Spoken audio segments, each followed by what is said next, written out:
Je suis David Mourer et je dirige une société avec mon associé Pierre Urbain, Dogos Film, et on produit des séries et des films animés en 2D ou en 3D. On a créé la société en 2012 environ et on a intégré le 1535 il y a maintenant 3 ans, je pense. On fait des dessins animés, des films d'animation, donc long métrage et séries, toujours en coproduction internationale. Et les productions sont toujours soutenues par le Film Fonds Luxembourg qui nous permet de produire la part luxembourgeoise des films. Depuis 2012, on a quand même coproduit pas mal de films. Bon, sachant que sur un film d'animation, on travaille toujours au minimum 2-3 ans, donc on est toujours très attaché à tous les projets sur lesquels on travaille. Surtout qu'on choisit vraiment les projets qui nous plaisent. C'est-à-dire qu'on a vraiment envie de travailler sur un certain type de film, pas trop commercial, mais on essaye d'avoir des films qui peuvent procurer un petit peu d'émotion, un petit supplément d'âme, un petit peu de pédagogie pour le public. Donc un des films dont on est quand même particulièrement fier, c'est Pachamama, qu'on a coproduit en 2018 et qui est sorti au Luxembourg là, fin 2018, début 2019. Donc là, c'était un chouette succès, très bon retour critique, nomination au César, etc. Donc là, on était très très contents. Notre Waka protège notre village, le plus précieux de nos trésors.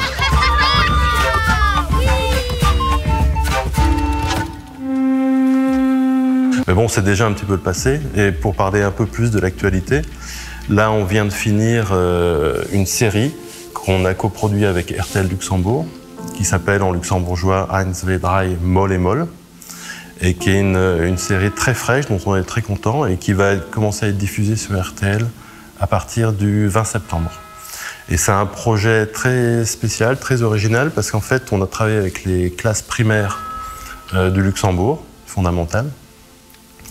Et il y a 18 épisodes, et chaque épisode a été pris en main par une classe, où ils ont dessiné les personnages et raconté une histoire, avec des ateliers qu'on a fait dans les classes, avec les enseignants, etc. Donc c'était vraiment très très sympa. Et ensuite, on retourne au studio avec les personnages que les enfants ont dessinés, on les redesign un petit peu, on scénarise l'histoire qu'ils ont racontée, et on fait un petit dessin animé de 3 minutes qui raconte cette histoire. One day, Julie and Martin were playing on their favourite playground, as usual, when suddenly... Poof! Oh, a little monster! Voilà, et là, ça a permis vraiment de vraiment bien travailler avec les écoles, d'être en contact direct avec les enfants. Et ça, c'était vraiment très très sympa. Et c'est vraiment une façon de mettre en avant l'imagination des enfants. Mais aussi, et ce qui est important de nos jours, de plus en plus important, c'est de faire, à cette occasion-là, avec les enfants, un petit peu de pédagogie à l'image aussi. C'est-à-dire leur expliquer comment est fabriqué un dessin animé, comment on peut manipuler aussi les images, les histoires, ce qu'on a envie de raconter. Enfin, bon, ça permet d'avoir tout un petit programme très riche pour les enseignants à côté. Et donc ça commence le 20 septembre sur RTL. Voilà. Et puis, bon, ça c'est vraiment pour les enfants. Je parle d'actualité. On est en train de finir un long métrage avec plusieurs pays coproducteurs et avec Samsa Film ici au Luxembourg, qui est une adaptation animée du journal d'Anne Frank, réalisé par Harry Folman. Donc c'est un film très attendu. Le film sera prêt mi-2021. Et là, c'est plus pour un public ado-adulte. La suite, elle va continuer sur du long métrage. Et là, on vient juste de commencer un long métrage qui est, alors là, pour le coup, pour un public plus adulte. Et c'est l'adaptation d'un recueil de nouvelles de l'écrivain japonais Haruki Murakami. Et là, c'est une coproduction avec la France et le Canada. Et là, on est particulièrement fiers d'être dessus. Parce que Murakami donne jamais ses droits. Donc déjà, de pouvoir adapter quelque chose de Murakami, c'est assez exceptionnel.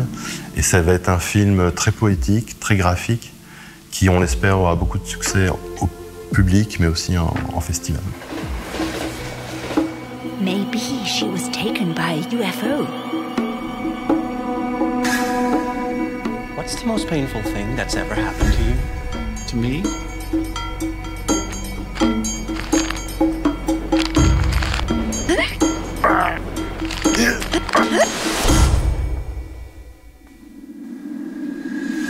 Alors la production d'un dessin animé, c'est absolument énorme en fait. Souvent plus important que sur un long métrage de live action. Alors Prenons l'exemple de la série Moll et Moll, qui est plutôt un projet interne vraiment pour le Luxembourg avec RTL. Tout au long du temps, on a travaillé depuis le développement 4 ans sur cette série, jusqu'à sa diffusion sur RTL. Et ça a mobilisé, en fonction des étapes de fabrication, je dirais bien 150 personnes. Et sur un long métrage comme Anne Frank ou Pachamama, où on travaille avec d'autres pays coproducteurs.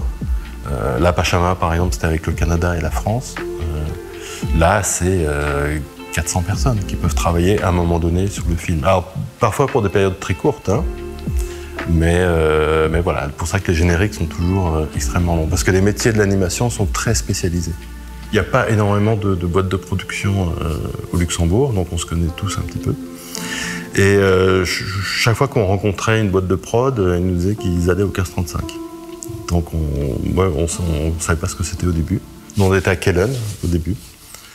Et donc on s'est renseigné et puis on s'est dit, ah bah oui, ça a l'air super. En plus, on a beaucoup de copains qui déménageaient ici. Et donc on s'est dit, bah, ça serait bien d'être là-bas, comme ça on serait proche, on pourrait partager des choses, etc. Parce que comme les métiers sont très spécialisés en animation, eh ben, quelqu'un peut travailler 3 mois dans un studio et 3 mois dans l'autre sur un autre projet en fonction de sa spécialité.